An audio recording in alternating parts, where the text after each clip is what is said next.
ताज्या बातम्यांसाठी महान करेला सबस्क्राइब करा आणि बेल आयकॉनला क्लिक करा।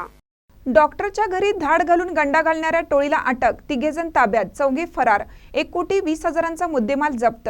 आयकर अधिकारी असल्याचे सांगून कवटेमहांकाळमधील एका डॉक्टरच्या घरी धाड टाकून गंडा घालण्यात आला होता। कोट्यावधी रुपयांचे सोन्याचे दागिने आणि रोख रक्कम चोरट्यांनी लंपास केली होती। या प्रकरणी स्थानिक गुन्हे अन्वेषण विभागाच्या आणि कवटेमहांकाळ पोलिसांनी अवघ्या 60 तासाच्या आत सांगली जिल्ह्यात स्पेशल सर्व्हिस प्रमाणे चित्रपटाला लाजवेल अशा कथानकाप्रमाणे धाड टाकणाऱ्या बनावट तोतया अधिकाऱ्यांना गजाआड केला आहे। या प्रकरणी पोलिसांनी त्यांच्याकडून 1,20,00,000चा मुद्देमाल जप्त केलाय। या प्रकरणी दीक्षा राष्ट्रपाल भोसले वय वर्ष 25 राहणार चिंचवड पुणे, पार्थ महेश मोहिते वय वर्ष 25 राहणार मंगळवार पेठ कोल्हापूर, साई दीपक मोहिते वय वर्ष 23 राहणार पाचगाव कोल्हापूर या तिघांना अटक करण्यात आली। तरी या प्रकरणातील महेश रघुनाथ शिंदे राहणार जयसिंगपूर, अक्षय लोहार राहणार संकेश्वर कर्नाटक, शकील पटेल राहणार गडिंग्लज, आदित्य मोरे राहणार रुकडी हे चार जण फरार आहेत। त्यांचा शोध पोलीस घेत आहेत। कवटेमहांकाळमधील डॉक्टर म्हेत्रे यांच्या गुरुकृपा हॉस्पिटल या ठिकाणी आयकर विभागाचे अधिकारी असल्याचं सांगून त्यांच्या घरातील सोने चांदीचे दागिने, रोख रक्कम अनोळखी 3 पुरुष व 1 महिलेने नेले असल्याची फिर्याद दाखल करण्यात आली होती। त्या अनुषंगाने स्थानिक गुन्हे अन्वेषण शाखेच्या पोलिसांनी याचा तपास सुरू केला। या प्रकरणात हॉस्पिटलमधील CCTVचा DVR चोरट्याने सोबत नेल्याने अडचणी निर्माण झाल्या होत्या, त्यामुळे रेखाचित्रे तयार करण्यात आली। यासाठी पोलिसांचे विविध पथके निर्माण करून सोलापूर, मुंबई, कोल्हापूर, पुणे आणि कर्नाटकात पाठवण्यात आली। तांत्रिक माहिती आणि गोपनीय बातमीदाराच्या मार्फत मिळालेल्या माहितीनुसार पोलिसांनी या गुन्ह्यातील संशयित हे पुण्यात असल्याची माहिती मिळाली।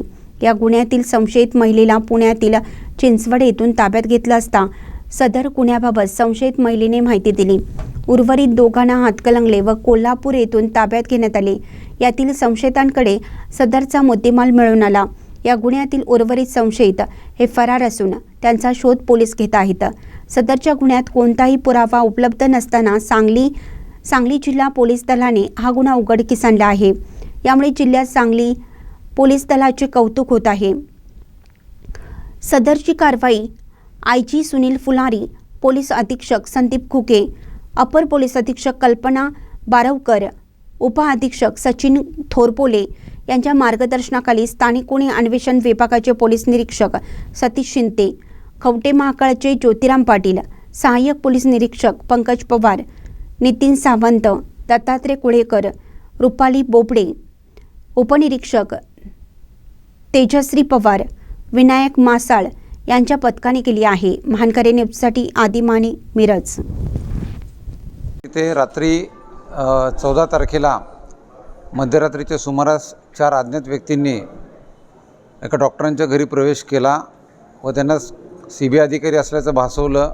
त्या ठिकाणी बनावट ओळखपत्र दाखवण्यात आली आणि त्यानंतर त्यांच्यावर छापा असल्याचं त्या ठिकाणी त्यांनी डॉक्टरांना सांगून त्यांच्याकडचा जो 15,60,000 रुपये कॅश व साधारणतः 1 किलो 400 ग्राम सोनं त्यांच्याकडून त्यांनी जप्त केलं होतं बनावट छाप्यामध्ये आणि त्या प्रकारे डॉक्टरांची फसवणूक केली होती।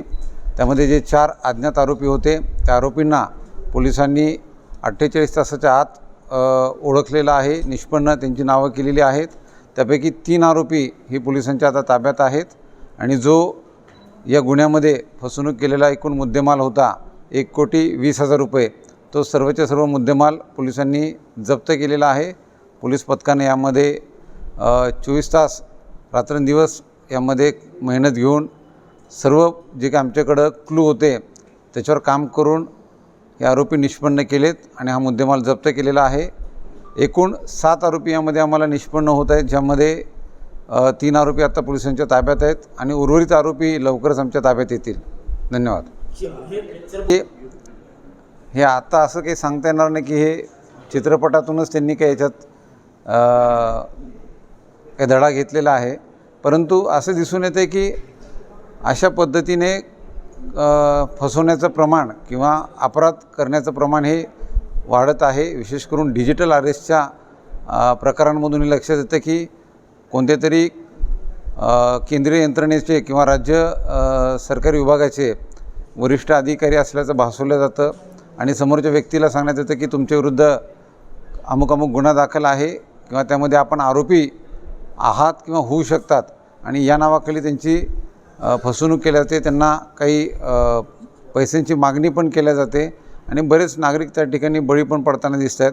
माझं सर्व नागरिकांना आव्हान असेल की आपण अशा कोणत्याही गोष्टींना बळी पडू नकात. त्याबाबतची शहानिशा आपण स्थानिक पोलिसांकडून करू शकता.